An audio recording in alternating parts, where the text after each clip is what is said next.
Në Tërnovi e huan sërish këngët e krenarisë, të lirisë dhe të atë dhe dashurisë. Këngët kushtuar dëshmorëve, e veçanërisht dëshmorit më të ri të Tërnovës His Fazliu, zgjuan emocionet të veçanta tek qindra pjesëmarrës që u mblodhen në manifestimin tradicional të fshatit. Nga vendet të ndryshme të botës, ku jetojnë e veprojnë, tërnovarat u rikthyen edhe një herë në Vendlindje, për të ndarë momente gëzimi, kujtese dhe bashkimi.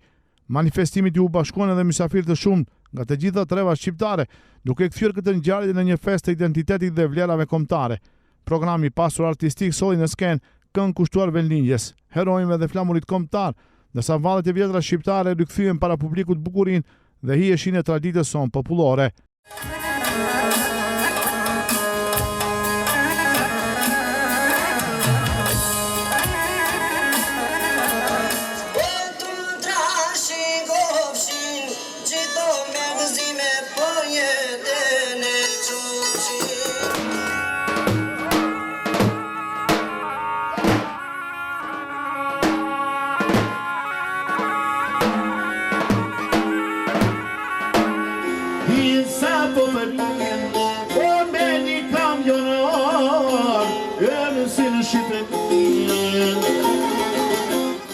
Sekretari i shoqatës Tërnova Nasfi Seferi theksoi se përveç organizimit të këtij manifestimi, shoqata është e angazhuar gjatë gjithë vitit edhe në realizimin e projekteve që kanë për qëllim përmirësimin e infrastrukturës dhe zhvillimin e fshatit.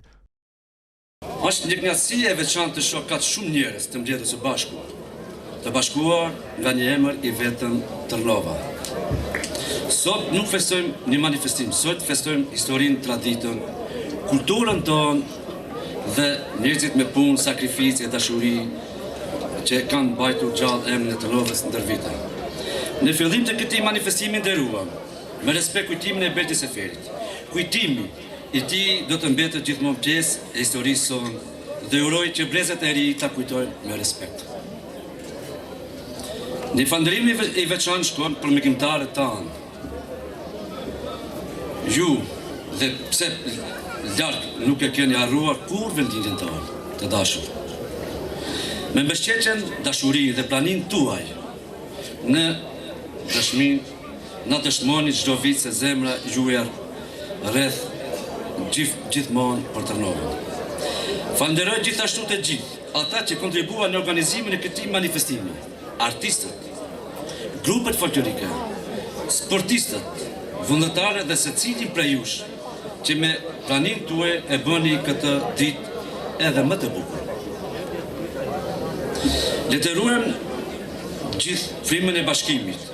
Le të respektojmë të mbështesim njëri tjetrin dhe të punojmë së bashku për të mirën e Vendlindjes tonë. Zoti e bekoft Tërnovën, Zoti e bekoft familjet tona dhe çdo njeri që mban këtë vend në zemër. Në emër të kryesisë së shoqatës, shoqatës Tërnova, ju falenderoj përzemërsisht për planimin tuaj dhe ju urojmë që të kalojmë një ditë sa më të këndshme. Ndërkaq antari i shoqatës Adnan Ali vlerësoi se ky manifestim është bërë tashmë një traditë që do të vazhdojë edhe në vitet e ardhshme, pasi arrin të bashkojë tërnovarën nga të gjitha anët e botës dhe t'u jap mundësinë të takojnë dhe të çmanden me njëri tjetrin pas shumë vitesh.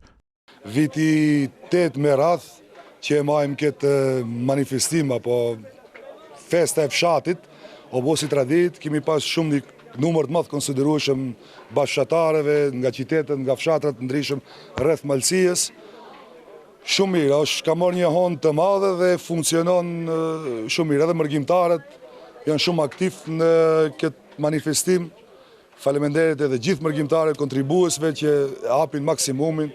Çdo vit treshin e gushtit e presin me shpirt. Në fshat kemi punu shumë, ne si shoqat kemi bolër përmendorën e dëshmorit ton Isa Fazliu, kemi bo zgjerimin e rrugës nga fshati Sërnov deri këtu, kemi pa paslimin e varrezave, tash bëjmë edhe një rrugë nga Gevarrezat, kemi bo këtu stadionin e fshatit, çdo herë është aktiv shoqata, jem bo rrugën nëpër fshat, kemi bo ndihma, shumë mirë, o rinjallua edhe fshati, që 8 vite me radh fshati Tërnov ka marrë edhe një hond bukur, një ngjallëres shumë e madhe. Jemi shumë të kënaqur. Një nga momentet më të shumë pritura të manifestimit ishin edhe lojra tradicionale popullore, ku të rinjt sfiduan njëri tjetrin në gara që prej brezash janë pjesë të trashëgimisë kulturore të kësaj ane. Entuziazmi, duartrokitjet dhe atmosfera festive shoqëruan çdo garë, duke i dhënë aktivitetin një gjallëri të veçantë. Manifestimi u përmbyll në frymën e mikpritjes karakteristike shqiptare. Për të gjithë pjesëmarrësit u shpreh një drekë e pasur me gatime tradicionale, ndërsa Tërnova edhe njëherë dëshmoi se pavarësisht largësive që ndajnë mbi të saj, rënjët, kujtesa dhe dashuria për vendlinjen mbeten forca që i bashkon çdo vit në të njëjtin vend.